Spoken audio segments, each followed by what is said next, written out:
Hapus outsourcing. Ya kalaupun tidak dihapus, evaluasi. Pak Presiden, itu buruh belum ada yang pernah jadi pahlawan nasional loh. Kekalahan secara politik kaum buruh itu Omnibus Law. Zaman Pak Jokowi pernah ditawarin. Pokoknya sebelum-sebelumnya lah. Ya 1,3 lah ya rata-rata. Average ya, Iya, ada 1,5, oke 1,3 juta. Di Jakarta ya, Di Jakarta. PR besar Bung Iqbal Betul untuk sekali, menyuarakan betul bagaimana sekali. upah layak itu Betul. bisa dirasakan oleh buruh di Indonesia. Betul.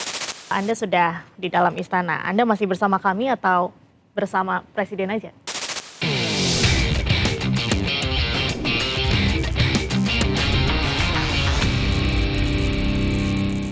Halo Sobat Anyus, kembali lagi di Bikin Terang bersama saya Diandra Mukni dan Saya Rizky Hasan. hari ini kita kedatangan tamu spesial banget ya Mas Rizky. Ya, spesial. Karena beliau ini dulu dikenal dan semoga kedepannya masih juga dikenal dengan suara-suara lantangnya membela kepentingan buruh. Buruh, jadi simbol perlawanan buruh. Yes, salah satu tokoh begitu ya. Tapi sekarang sudah masuk istana. Nah, ini dia. Halo, selamat datang Bung Iqbal, apa kabarnya? Baik, alhamdulillah Mbak Diandra, Mas. Terima kasih sudah diundang. Baik. Assalamualaikum. Waalaikumsalam warahmatullahi wabarakatuh. Sebelumnya kita mengucapkan selamat ya, sudah dilantik sebagai Terima kasih. nasihat khusus Presiden di bidang ketenagakerjaan, Bung Said Iqbal. Iya.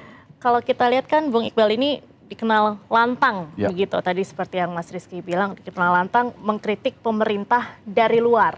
Nah, saat ini Bung Iqbal sudah masuk ke lingkaran istana nih. Iya. Apa yang berubah? Cara berjuangnya kah, posisinya, atau komprominya nih? Atau gimana? Jadi yang pertama, terima kasih. Yang kedua, ketika kami memutuskan, khususnya di KSPI ya, kebetulan saya kan Presiden KSPI dan juga Presiden Partai Buruh, khususnya di KSPI, kenapa kami memutuskan untuk bersama pemerintahan Bapak Presiden Prabowo Subianto untuk memberikan kontribusi pemikiran-pemikiran dalam bidang ketenagakerjaan dan kesejahteraan buruh. Ada beberapa pertimbangan. Pertimbangan pertama, secara historis kami ini dengan Pak Prabowo singgungannya udah lama. 2014, 2019 pemilu, bahkan 2024 kami ini pendukung Pak Prabowo. Karena kami berkeyakinan Bapak Presiden Prabowo adalah orang yang bisa memberikan kesejahteraan buruh dengan isu-isu yang kami perjuangkan. Tapi mungkin tidak serta-merta. Yang paling penting kan ideologinya dulu, platformnya. Karena keyakinan itu ada, maka kami secara historis panjang untuk memutuskan mendukung Pak Prabowo itu. Yang pertama pertimbangannya. Sehingga merasa nyaman lah. Kita kan kalau satu pemikiran kan nyaman kan. Dan kita punya harapan. Kalau udah punya harapan kan jauh lebih nyaman. Tentang ada yang berbeda dengan pandangan kami kan itu sah dalam negara demokrasi. Dasar pertimbangan kedua adalah isu-isu yang diperjuangkan oleh kawan-kawan buruh. Itu adalah isu-isu yang oleh Pak Prabowo ditangkap. Misal contoh, selalu beliau mengatakan, saya juga nggak setuju outsourcing. Nah, gitu loh. Upah itu harus tidak hanya bicara upah minimum, tapi upah yang layak. Setelah kita meningkatkan produktivitas, setelah kita melakukan efisiensi kerja yang bisa bersaing dengan negara-negara maju, negara-negara industri lain. Kemudian juga beliau mengatakan, memastikan bahwa setiap rakyat itu tidak boleh kelaparan. Gagasan-gagasan ini kan bagi kalangan buruh itu nyambung. Dua faktor itulah yang membuat akhirnya saya diskusi dengan KSPI dan memutuskan kita harus bersama dengan Pak Prabowo. Tapi masuknya kita ke dalam lingkaran kekuasaan tidak akan mengurangi daya kritis itu. Kan orang tanya, mana mungkin ya, mungkin waktu akan berjalan akan membuktikannya. Karena kalau saya menjelaskan ya akhirnya retorika, lebih baik nanti waktu yang akan membuktikan. Saya selalu mencontohkan guru politik saya Dr. Riza Ramli, saya sering ke rumahnya berdiskusi banyak. Di dalam pemerintahan beliau tidak berubah. Di luar pemerintahan beliau juga tidak berubah. Ada daya kritis untuk tetap membela orang-orang kecil. Karena saya di buruh, maka bidang yang diberikan oleh Bapak Prabowo diamanatkan bidang ketenagakerjaan dan kesejahteraan buruh, itu peluang saya untuk apa yang saya suarakan selama ini bersama kawan-kawan, saya bisa langsung kan ke Presiden.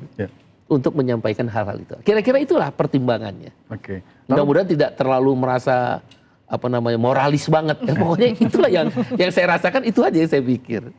Oke. Lalu bagaimana kemudian keberadaan Bung Iqbal di istana ini tidak kemudian tumpang tindih dengan Kementerian Ketenagakerjaan? Di dalam peraturan Presiden nomor 137 tahun 2024 kalau saya nggak salah, dan kemudian junto peraturan Presiden nomor 106 tahun 2025 itu sudah diatur. Apa peran dan tugas, fungsi dan tugas daripada penasehat khusus Presiden. Kalau nggak salah sekarang ada 10 dengan masuknya saya ya. Apa perannya? Di situ sudah dijelaskan. Ya antara lain kita kan bukan eksekutor nasihat ini. Kita hanya memberikan tugas utamanya, memberikan analisa, saran, pertimbangan, dan analisis kebijakan terhadap bidangnya. Saya berarti ketenagakerjaan dan kesejahteraan buruh. Yang kedua, menerima tugas tertentu. Nah ini yang ngeri kan, tugas tertentu ini kan udah terserah presiden kan. Presiden mau menugaskan apa. Nah itu. Baru yang ketiga, membuat laporan ke presiden melalui Menteri Sekretaris Negara dan atau Menteri Sekretaris Kabinet. Jadi di situ udah jelas bahwa kita sifatnya adalah analisis, kemudian analisis kebijakan, saran, dan pertimbangan. Walaupun dalam poin 2 tadi, butir kedua, bisa saja presiden menugaskan khusus, misal kok ini ada sumbatan di birokrasi kan, persoalan di kementerian dan lembaga ini birokrasi yang kadang-kadang keputusan yang harusnya sudah bisa dijalankan ternyata nggak bisa. Saya contohkan misal kesenjangan ketika presiden mengatakan tinjau ulang outsourcing pekerja alih daya, kan berulang-ulang tuh di Mayday 2 kali Mayday kan, hapus outsourcing. Ya kalaupun tidak dihapus, evaluasi, dibatasi sebagaimana keputusan MK nomor 168 yang dimenangkan oleh Partai Buruh gugatan di tahun 2024 itu. Tapi kan di tingkat birokrasi nggak jalan-jalan. Padahal presiden udah perintahkan. Yang kayak begini kan mungkin presiden bisa menugaskan saya untuk berkomunikasi kan dengan Menteri Tenaga Kerja, dengan Wakil Menteri Tenaga Kerja, dengan Dirjen. Dan itu udah baru tadi pagi saya ketemu Wamenakar. Pak cepet revisi. Kalau nggak revisi ini gejolak makin kenceng loh. Teman-teman dengan kondisi ekonomi di mana BBM juga mulai dipersoalkan walaupun itu non subsidi, jangan ditambah lagi dengan yang sebenarnya presiden udah minta. Itu misal satu. Yang kedua misal kasus ojol. Presiden mengatakan peraturan presiden nomor 27 2026 itu disampaikan oleh presiden, berarti kan peraturan presiden udah ditandatangan dong, karena udah nomor. Kalau belum ada nomor tuh belum tentu ditandatangan. Itu kan udah nomor. Kawan-kawan ojol bilang, yang di situ dikatakan, bahkan kawan-kawan ojol kan usulannya, bagaimana nih potongan aplikatornya yang untuk aplikator cuma 10% bukan 20% seperti yang sekarang berjalan sebelumnya. Bahkan presiden saya nggak setuju, saya setujunya 8%. Kan pidatonya begitu. Dan keluar Perpres itu kan. Nah sekarang kawan-kawan tanya, mana Perpresnya? Baru kemarin saya ketemu dengan kawan-kawan ojol. Ojek online itu, mana bang Perpresnya? Saya cek juga kan, saya coba cek di Google, nggak ada juga. Nah ini kan berarti ada sumbatan. Ya bikin resah kan. Akhirnya mereka, kita mau demo bang, sabar dulu. Nggak dilarang demo. Coba kasih saya waktu, ketemu dulu mungkin orang yang dipercayakan Bang Dasko biasanya, Profesor Supi Dasko Ahmad. Saya sudah berkomunikasi tapi belum ada waktu untuk ketemu langsung. Bisa nggak disosialisasikanlah Perpres itu. Presiden kan udah ngomong, nanti kalau terjadi demo, kan presiden lagi yang disalahin. Nah yang kayak begini-gini mungkin ya, saya menempatkan diri di situ. Kan ini ada manfaat juga kan, kalau bahasa lo gunain gue lah. Lo suruh-suruh gue, lo marah-marahin gue juga gak apa-apa. Lo hina-hina gue gak apa-apa. Tapi tujuan kita sampai ke presiden. Dan kenapa saya mau, tadi kan saya udah jelaskan, ada keberpihakan presiden. Saya tidak mengangkat-ngangkat, menjilat, enggak. Tapi kalau ada orang yang ingin berpendapat itu silakan aja. Silakan periksa track record saya terhadap presiden-presiden sebelumnya. Ini kesempatan presidennya mau dengerin. Presidennya bahkan melampaui apa yang kita pikir dalam kasus ojol misal. Maka nanti saya mau minta izin, mungkin melalui Bang Dasko sebagai orang yang dipercaya presiden.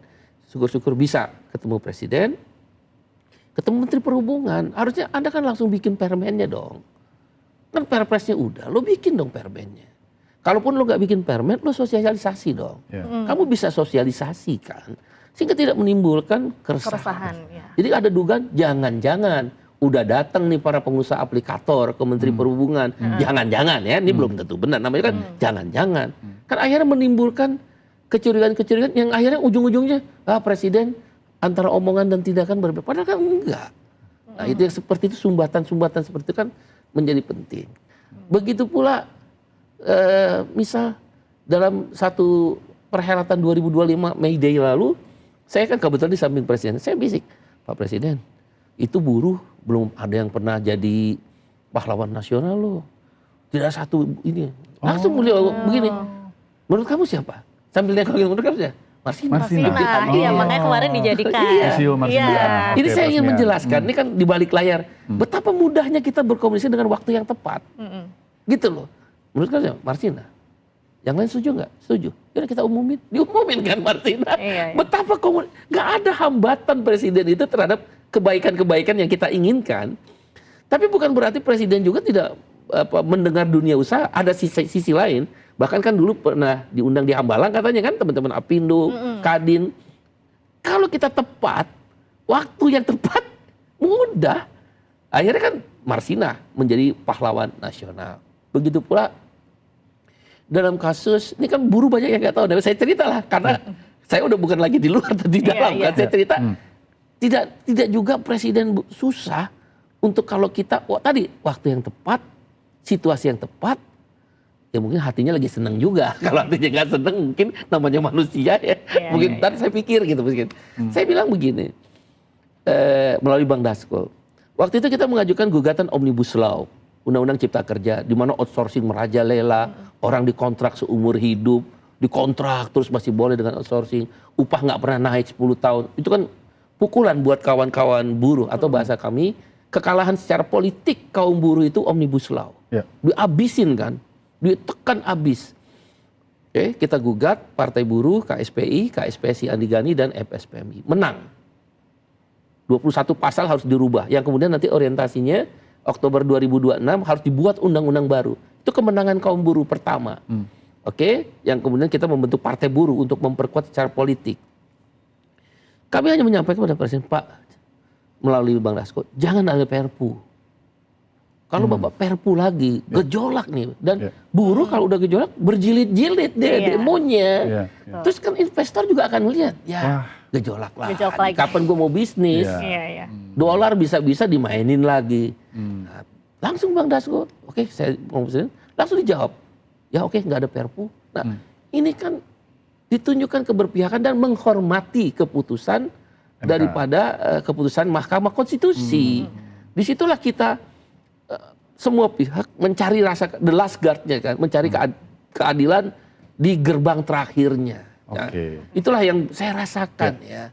Jadi saya bukan tiba-tiba, wah ini enak di pemerintahan. Bahkan saya sampai bercanda Bang Dasko. Tapi saya serius, bercanda serius. Bang jangan gaji saya bisa nggak? Boleh nggak? Bener, gue ngomong gitu. Bisa nggak Bang? Jangan gaji saya. Kan tudingannya pasti jabatan. Jangan kasih mobil dinas. Pokoknya saya jangan dikasih, coba kasih kantor lah. Masa saya nggak berkantor. Saya hanya bilang, itu sampai hanya untuk menenangkan perdebatan tentang hanya ngejar jabatan, ngejar fasilitas, kekuasaan, terus dapat upah dari mana? Kan saya ada usaha sedikit dari hasil dulu kerja 30 tahun dari pesangon, kan saya ada usaha sedikit. Nah, itu contoh bagaimana kebaikan yang ingin kita kerjakan belum tentu bisa diterima, tapi nanti waktulah ya kan membuktikan. Tapi artinya dengan berada di dalam circle istana nih, Bung Iqbal merasa ini bisa lebih menjembatani isu-isu buruh langsung kepada presiden lebih mudah begitu ya Bung? Betul Mbak. Jadi karena Pak Prabowo ya, kalau bukan Pak Prabowo belum tentu saya mau. Kalau tawaran-tawaran itu kan pernah ada juga kan? Ada. Dari yang sebelumnya. Saya nggak perlu sebut. Saya menolak. Gamblang aja. Contoh, zaman Pak Jokowi pernah ditawarin. Sebelum-belumnya lah. Sebelum-belumnya juga. Sebelum-belumnya juga. Misal contoh ketika ada tawaran kemudian disuruh untuk menerima, walaupun bukan dari presiden langsung, tapi kan kita tahu ada orang-orang dekat, tapi suruh menerima Omnibus Law, saya bilang nggak mungkin. Oh, sempat ada tawaran untuk menerima Iya, Omnibus Law? iya.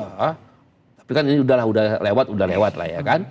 Saya rasa siapapun presidennya untuk menggolkan satu keputusan, berbagai langkah akan diambil. Iya. Nah tawaran itu ada, saya bilang enggak. Oke. Tapi dapat ini loh posisi ini, sekelas ini ya enggak, saya bilang. Tapi Jadi, yang menarik, maaf saya potong, tadi yang menarik Diandra, tadi hasil keputusan MK soal Omnibus Law ada 21 pasal tadi, tadi sudah dijamin melalui Bang Dasko bahwa tidak akan dikeluarkan perpu untuk itu. tidak. Dan waktunya kan enggak. Dan Sampai insya Allah, sekarang belum ada ya? betul. Belum ada. Dan itu kita konfirmasi ulang ketika menjelang May Day. Kan tadi kita mau aksi di DPR tuh, Iya. ya kan, teman-teman KSP di DPR, teman-teman di Monas. Tapi kan ada pembicaraan, Bang Dasko misalnya mengatakan, udah bareng-bareng lah. Presiden juga telepon, udahlah bareng-bareng. Kamu kan sahabat saya, selalu beliau, kalau ini nyerah juga, siap Presiden. Kamu kan sahabat saya. Ini benar ya, cerita ini. Saya bilang, baik Presiden, tapi izinkan kami diskusi dengan Bang Dasko. Nah, saya bilang benar Bang, kalau kita hanya seremonial, tidak menunjukkan apa yang pernah disampaikan Presiden di May Day tahun lalu, tidak ada hasil, itu pasti akan cibiran. Ya. Dan mendowngrade Presiden. Karena orang karena Presiden, kan nggak ada lagi yang tertinggi. Contoh, ada 6 kan, ada 6 isu yang tahun 2025 May Day-nya kita sampaikan. Antara lain, yaitu isu tentang sahkan RUU Ketenagakerjaan. Kan harus dijawab oleh pemerintah, sampai sekarang bagaimana? Kan belum Bang. Bisa nggak Abang kita meyakinkan Presiden bahwa sekurang-kurangnya ada sebuah langkah-langkah. Maunya lu apa? Nah dalam pertemuan sebelum May Day, saya usulkan pada Presiden bentuk tim kecil. Kata Presiden oke, tapi kemauan buruh tidak 100% dong. Iya Pak Presiden, pasti karena kan ada kepentingan pengusaha. Karena saya bilang rancangan undang-undang ketenagakerjaan pasti pertarungan ideologis Bang, Mas Rizky di sini. Buruh maunya tidak outsourcing, pengusaha ya boleh dong outsourcing. Buruh maunya naik upah yang agak baik, kata pengusaha jangan tinggi-tinggi. Kan selalu itu pertarungan ideologis di seluruh dunia. Saya kan ILO governing body, jadi biasanya itu bisa 3 tahun, 5 tahun. Nah kata Presiden, gimana Dasko dari DPR? Siap, insya Allah September. Nah yang kayak gitu kan janji, promise. Yang kita pegang dari seorang pemimpin kan promise-nya, janjinya. Ada itikat, good faith ya kan. Oke, kami sangat setuju. 22 tahun rancangan undang-undang perlindungan pekerja rumah tangga atau RUU PPRT, gak disahkan. Tapi kita minta, oke, 3 minggu selesai di masa pemerintahan Pak Prabowo. Jadi artinya sepanjang kita komunikasikan dengan baik, Pak Presiden bisa merespon baik. Terutama Bang Dasko ya, sebagai orang yang dipercaya oleh Presiden. Ya akhirnya kan saya merasa tanda petik sebagai manusia biasa nyaman kan. Kalaulah kita bisa duduk begini berdiskusi untuk mencapai sesuatu yang nyata, pilihan untuk demonstrasi kan bisa kita pertimbangkan dulu, tunggu dulu, selesai dulu nggak nih dialognya. Yang menarik tadi soal tadi yang disampaikan oleh Bung Iqbal juga, sekarang kan kondisi buruh Indonesia itu kan kalau nggak outsourcing, kontrak sampai mati. Seumur hidup kontraknya. Seumur hidup kontraknya. Itu kan sudah dibatalkan di MK ya. Dan nanti dijaga supaya tidak akan ada perpunya. Gitu. Nah kemudian nanti batasnya bulan Oktober 2026. Maka kemudian ini yang akan menjadi pertanyaan banyak orang juga. Karena sekarang kita lihat banyak juga ya kontrak seumur hidup itu.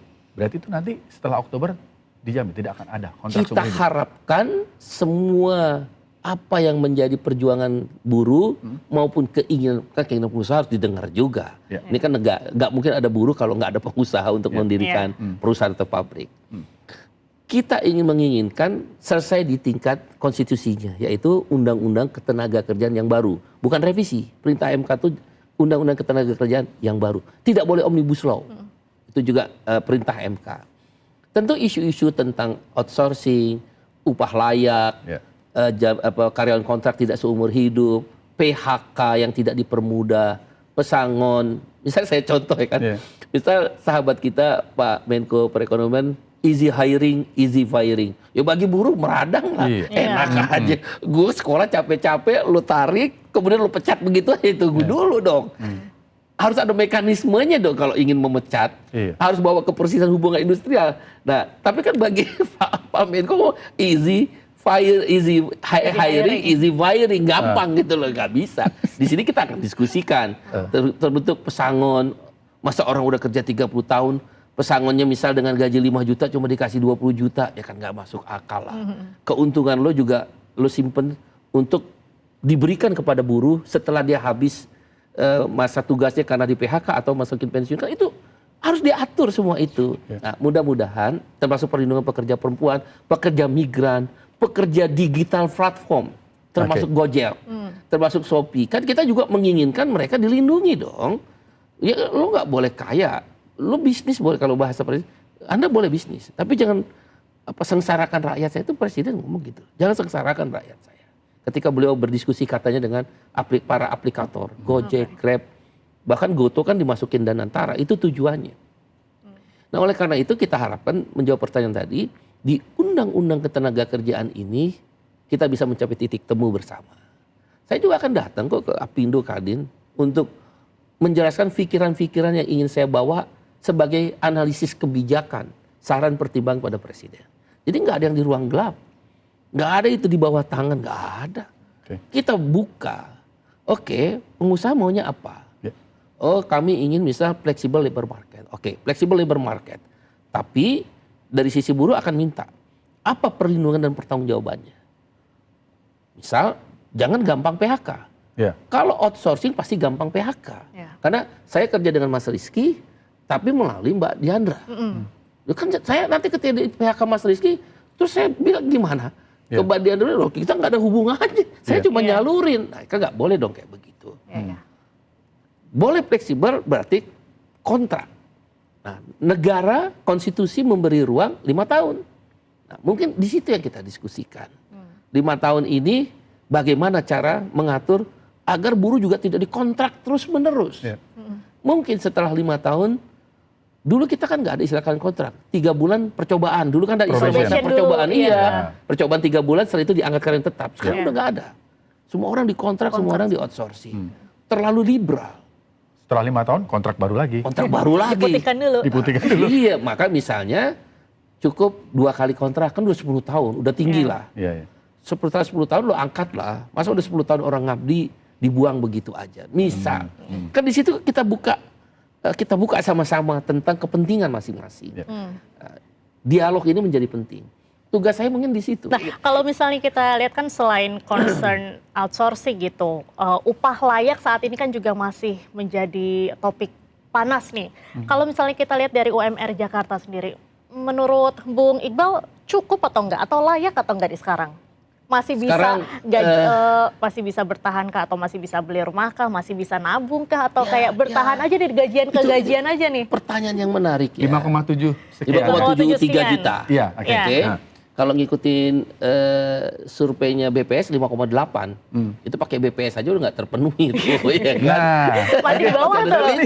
Tapi benar, sebelum menjawab itu kita punya hitung-hitungan. Kita sambil ngitung kali ya. Kita ngecek ya. Ini upah UMR Jakarta yang 5,7 itu kita hitung. Cukup apa enggak? Kita cek ya. Oke, kita cek. Kita cek ya. Ini dengan kebutuhan-kebutuhan ini yang curhat pribadi atau apa? Ya, silakan. Oke, mungkin awal dari tempat tinggal atau kosan kali ya. Kosan. Tempat tinggal atau kos gitu ya. Ya 1,3 lah ya rata-rata. Average ya, ya ada 1,5, oke 1,3 juta. Di Jakarta ya? Di Jakarta. Oke. 1,3 juta. Terus makan ya satu kali makan 20.000? 25.000 ya? 25.000, 3 kali 75. 75.000 kali 30. 2.250.000. 2.250.000. Oke, kita cek ya. 2.250. Terus apa lagi? Terus transportasi yang paling besar kan? Iya, Transportasi. Ya. Transportasi. Taruhlah dia punya kendaraan pribadi, motor Ya, sekarang ya. ya. Dengan mudah ya. Nah, kalau hitungannya motor, jangan ngitung harga bensin saja. Ya. Cicilan motor, servisnya juga. servisnya.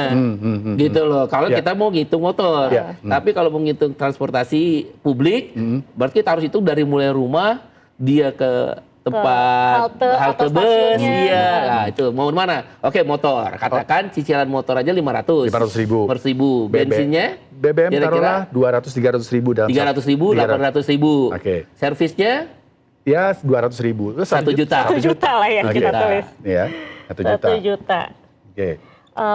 Makan udah, pulsa pulsa, paket data ya. Kita ambil yang paling rendah lah. Ya, 100.000 rata-rata, ya ya. sebulan 100.000. bisa. Oke. Nah, biasanya kalau kos ini, Bung Iqbal, ini kos hanya tempat, belum lagi biaya listrik. Iya, listrik, Ya. betul. Listrik. Ya. Listrik, betul, listrik. Listrik, Listrik taruhlah paket Berapa? token 150 sebulan cukup lah ya sambil 150.000. ngirit-ngirit. Ya, 150.000. 150.000. Oke, kalau buruh dia merantau ke Jakarta, harapannya Bisa ketika ngirim dia keluarga. Iya, bisa ngirim keluarga. Jangan dulu deh, yang betul, Yang kebutuhan utama dulu Oke, kali ya. Baju. Baju. 1 tahun rata-rata pakai baju, kita beli baju berapa? Ya, 1 tahun. 1 tahun ya, taruhlah pas lebaran ya. Ya, Pas lebaran 3 baju cukup. 3 baju. Itu 3 bisa baju. 1 tahun kita pakai.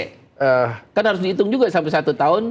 Katakan mungkin 6 baju kali. Oke, 6 baju. 6 baju Bisa. 1 setel Satu tapi ya. setel, 1 satu setel setel. harganya Ya total misalnya 800-an lah. 800 bagi 12 berarti kan? Kan Ya. hitungannya sebulan. Ya. 800 bagi 12 berarti sekitar 70. 70-an, something iya, lah ya. iya. Ya, 75 lah ya. 75 lah ya. 75.000. Oke. 75.000. Keperluan mandi, kan itu pasti keperluan mandi. Keperluan mandi. Iya, itu kan pasti, makanya Iya, keperluan pasti dulu. Keperluan mandi itu apalagi untuk buruh perempuan ya, ada Ya, kosmetik iya. dan segala Kosmetik. macam gitu ya. Iya. Taruhlah keperluan mandi, kosmetik dan segala macam 350.000. 350.000. Skincare-nya belum. Skincare-nya. Skincare kelas menengah lah itu. Tapi kan Itu buat Diandra aja. Tapi kan kelas menengah buruh juga. Oh, ya, oke. Apalagi jadi Tabungan tabungan itu perlu. atau dana darurat gitu kan. Biasanya- Seenggaknya kita harus Oke, punya, itu nanti berarti safety tabungan net dan gitu. mengirim ya. Iya, Oke, tabungan sama dan buat Biasanya keluarga. tabungan ya. dan dana darurat itu jadi satu. Ya, Iya, Biasanya. bisa. Tabungan dan dana darurat. Tabungan atau dana darurat. Oke. Let's say tabungan dan dana darurat itu 1 juta itu udah oke banget. Coba 1 juta ya. 1 Seorang juta buruh bisa. Oke. buat itu. Oke.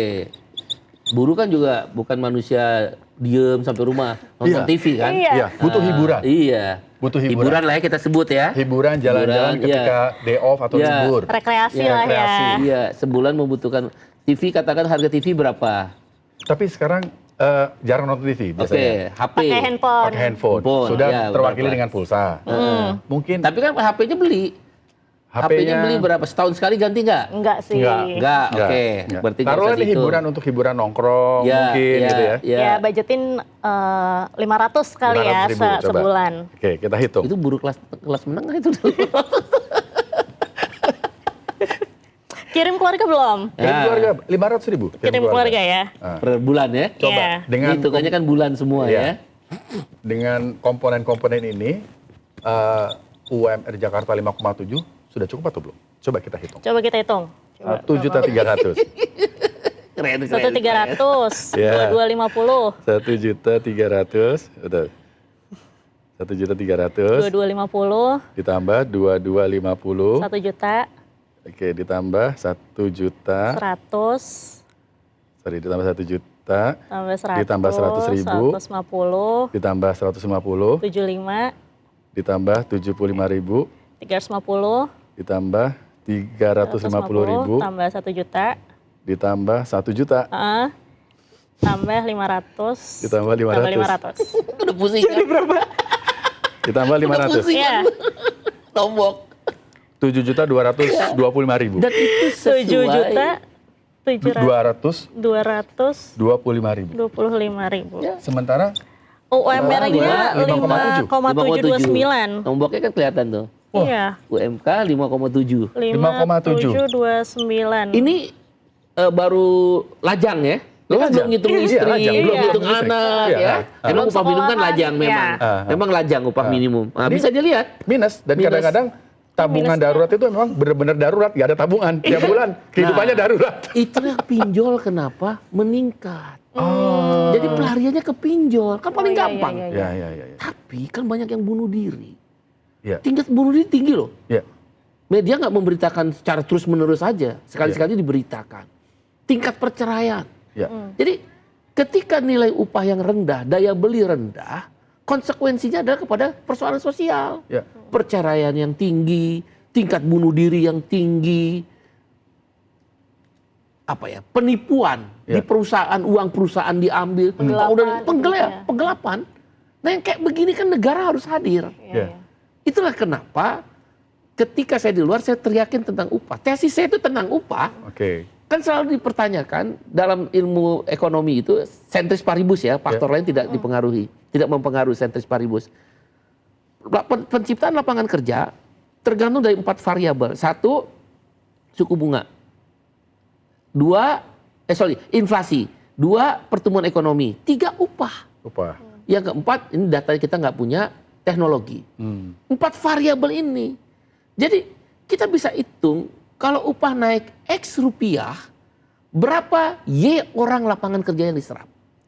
Selama Y lapangan kerja orang yang diserap masih positif, maka upah bisa naik. Itu bisa dihitung. Centris paribus tapi ya, tidak melihat faktor-faktor yang lain ya. Itu kan yang disebut peramalan.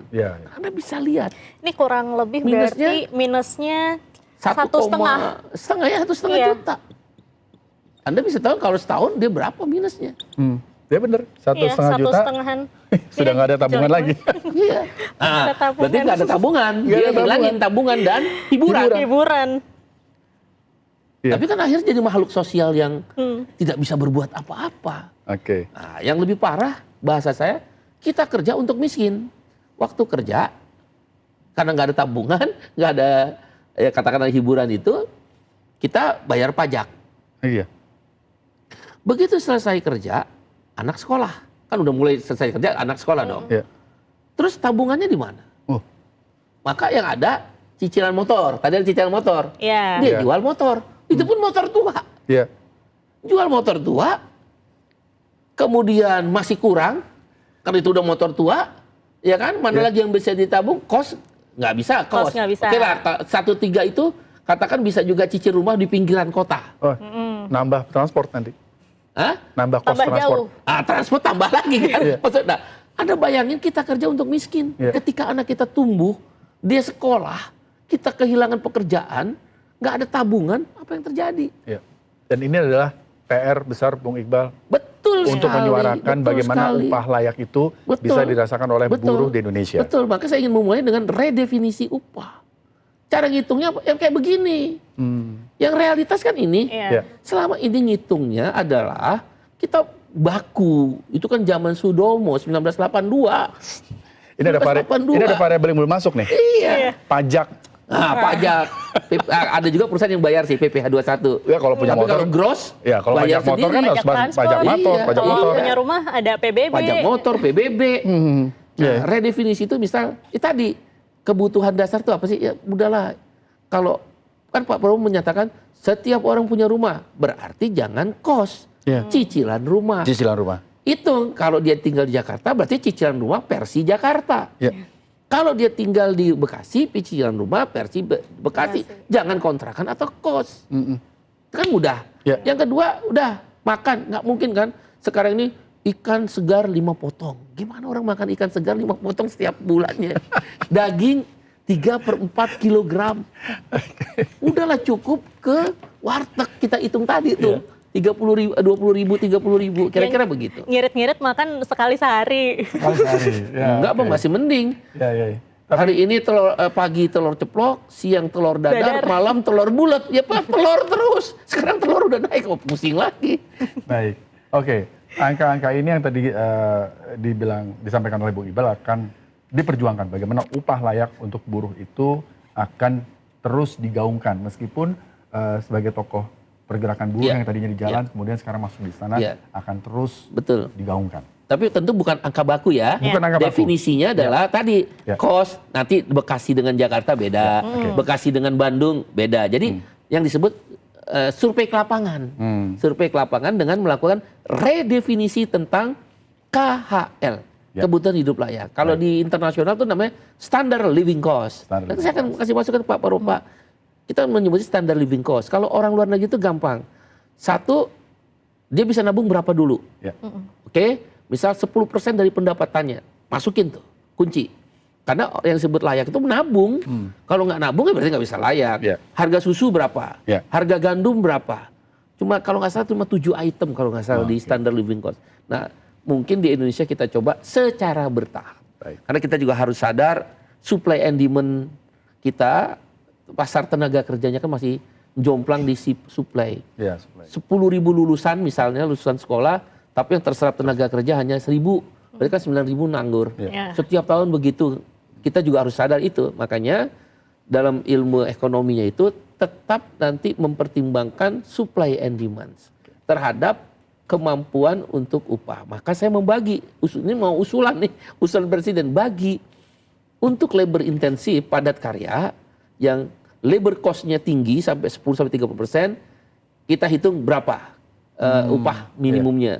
Untuk capital intensif kayak perusahaan otomotif, perusahaan pertambangan, itu kan industri perfilman, industri jurnalistik, itu kan di capital intensif lebih banyak padat modal. Itu berapa? Saya sebutnya nanti kemudian kita kaitkan dengan zonaisasi industri. Kalau kamu mau pelayanan bintang 5, ya bayar harga bintang 5. Kalau kamu mau berbisnis di Jakarta, misalnya kayak tadi, ya bayar upah nggak mahal dong. Iya. Betul. Dibandingkan kamu berbisnis di Daerah. katakan di daerah di Pacitan misalnya. Iya. Nah, itulah yang saya sebut zonaisasi industri. Kira-kira begitu. Oke, mungkin terakhir ya Ya, dari saya Bung Iqbal. Kalau misalnya buruh nih hari ini bertanya, Bung Iqbal, saat ini Anda sudah di dalam istana. Anda masih bersama kami atau bersama presiden aja? Forever. Dua-duanya. Bersama dengan buruh, tapi juga tidak melupakan memberikan masukan kepada presiden. Tetaplah presiden itu kan pengambil keputusan, decision maker terakhir, state policy. Kita percaya demokrasi itu adalah jalan tengah kita untuk memastikan kesejahteraan itu bisa terwujud. Welfare state, kesetaraan kesempatan, redistribusi kekayaan, dan tanggung jawab publik. Dia bisa menuju kepada welfare state, negara kesejahteraan itu harus sarananya adalah demokrasi. Demokrasi tentu ujungnya memilih presiden. Diimbangi oleh parlemen. Tugas kita sebagai civil society memastikan presiden on the track. Dan saya percaya Pak Prabowo akan melakukan itu, tapi terus harus kita ingatkan. Termasuk ngingetin saya dengan keras. Baik. Jangan lupa dengan kursi yang empuk jadi nggak diingetin, kacau nanti. Demikian, makasih. Baik, terima kasih Bung Iqbal. Tadi informasinya cukup menarik dan Bung Iqbal juga meyakinkan kepada para buruh Sobat iNews bahwa suara-suara buruh di luar sana masih tetap akan ada di kantong, dan lebih akan disampaikan nanti ke presiden. tetap lebih mudah juga disampaikan ke presiden. Yes. Your voice is my voice. Baik, terima kasih sekali lagi Bung Iqbal sudah bergabung di Bikin Terang. Silakan. Ya. Baik, pemirsa, itu tadi kita sudah berbincang dengan Bung Said Iqbal. Sampai jumpa di Bikin Terang selanjutnya. Terima kasih dan sampai jumpa. Terima kasih, sampai jumpa.